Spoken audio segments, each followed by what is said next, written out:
So the problem starts out by giving you a force F. And it tells you that it's a freely rotating disk.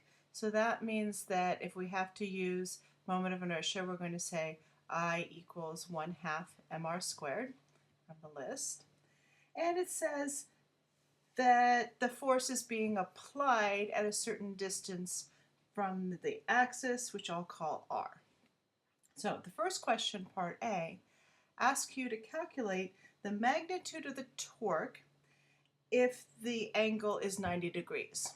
So we know that torque is r cross f in the vector equation, and that means that the magnitude of the torque is rf sine theta.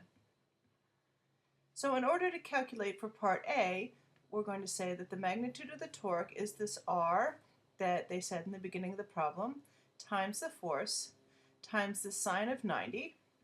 But the sine of 90 is just 1, so that's RF. In part B, they ask you to calculate it again, but now theta is going to be 45 degrees.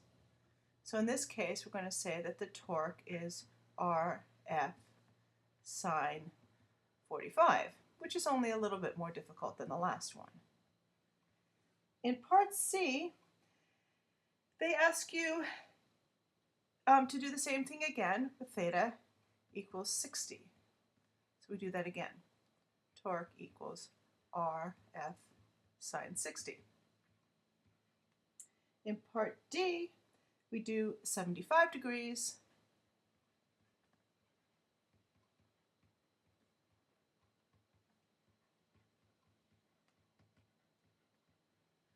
And then in part E, they ask you for theta equals 0.